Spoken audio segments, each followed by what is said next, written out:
Lorsque je croise dans la rue une personne qui porte un signe religieux, eh bien je me réjouis. Je me réjouis parce que toutes les religions, à commencer par les 3 monothéismes que nous connaissons en France, dans l'ordre d'apparition chronologique judaïsme, christianisme et islam, eh bien toutes ces religions-là sous-tendent la nécessité de la recherche de l'excellence de comportement. C'est-à-dire que toutes les religions mettent l'accent sur le travail sur soi, sur l'effort permanent, afin d'améliorer son comportement dans une double dimension. 1, avec nos semblables, dans la dimension horizontale. 2, avec Dieu, dans la dimension verticale. Donc j'ai toutes les raisons de me réjouir et je vais vous livrer 3 citations qui corroborent mon propos.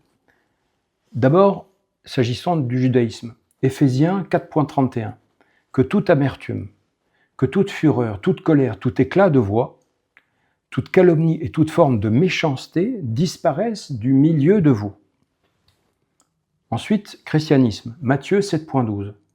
Faites pour les autres ce que vous voulez qu'ils fassent pour vous. Et pour terminer, islam, hadith. Alors ce qu'on nomme hadith en islam, c'est une parole proférée par le prophète de l'islam, le prophète Mohammed, qui dit « Je n'ai été envoyé parmi vous qu'afin de parfaire votre comportement ».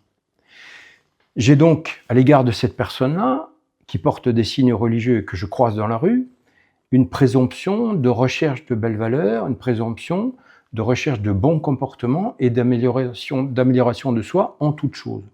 Qui plus est, qu'il soit juif, chrétien ou musulman, nous avons tous le même Dieu, puisqu'il n'y a qu'un seul Dieu unique, lequel n'est ni juif, ni chrétien, ni musulman. J'ai donc toutes les raisons de croire qu'il y a beaucoup plus de choses qui nous rassemblent, qui nous réunissent, que de choses qui nous éloignent et qui nous séparent. Mais cependant, je ne suis pas naïf pour autant. Cette personne-là prend-elle et comprend-elle la religion comme elle se doit d'être prise et comprise? C'est-à-dire, comme je viens de le dire, comme la nécessité d'abord d'un effort sur soi en vue d'améliorer son comportement. Ou bien, la prend-elle de manière biaisée, c'est-à-dire à travers un biais qu'il soit culturel, un biais politique, pire, un biais suprémaciste, identitaire, qui évidemment, tout cela n'a rien à voir avec l'intention originelle des religions. Et c'est bien pour cette raison-là qu'il est temps de mettre fin en France à un double mensonge. 1. Le mensonge laïcard, qui consiste depuis maintenant plus de 2 siècles à dénigrer systématiquement la religion, à les effacer de manière construite, voulue et permanente, tant et si bien qu'aujourd'hui, bien évidemment, il est de bon ton de dire que les religions sont des superstitions, des âneries, je ne sais quoi d'autre, mais tant et si bien qu'on en arrive à une situation où la plupart d'entre nous, quelle que soit la génération d'ailleurs, n'y entend plus rien, ne comprend plus rien à ce qu'est une religion, ni quel est son objectif, ni à quoi ça sert.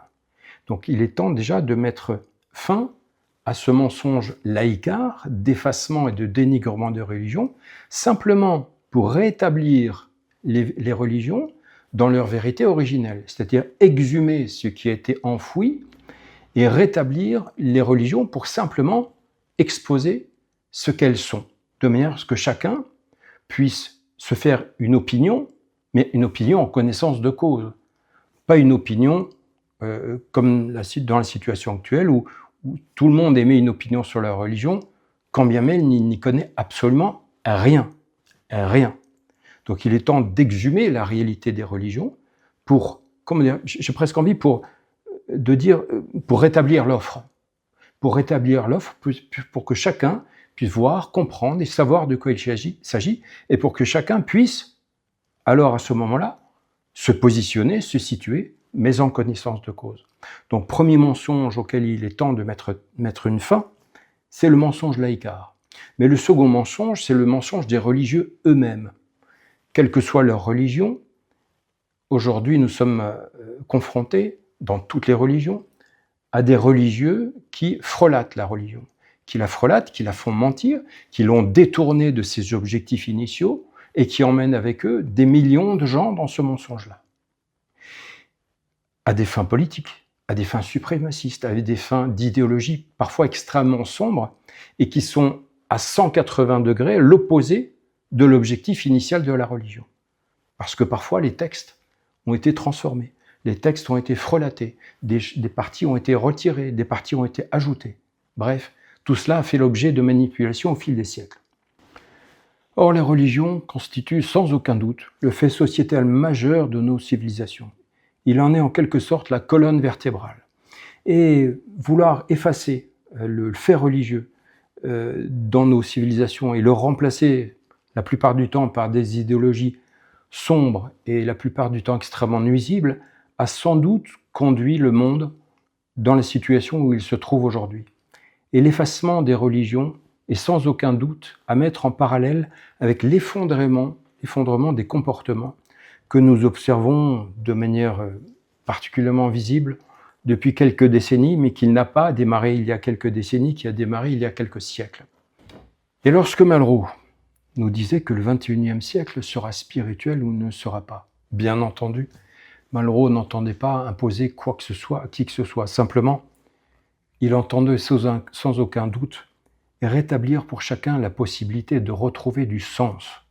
Retrouver du sens plutôt que de passer notre vie à la gagner et retrouver ce sens auquel les religions, qui sont le fait majeur de nos civilisations, bien les religions sont intimement liées à la recherche du sens, à la recherche de la question du grand pourquoi et du grand comment. Et le redressement de la France, lui, passera nécessairement par le redressement des comportements des individus. Il passera aussi par l'établissement d'une véritable laïcité. Une véritable laïcité qui sera en miroir du combat laïcard qui est mené contre les religions depuis maintenant plus de 2 siècles et qui a mené à un effacement complet de celles-ci au détriment de qui? Au détriment de l'homme, au détriment du sens, au détriment de sa destinée. Merci de m'avoir écouté. À bientôt.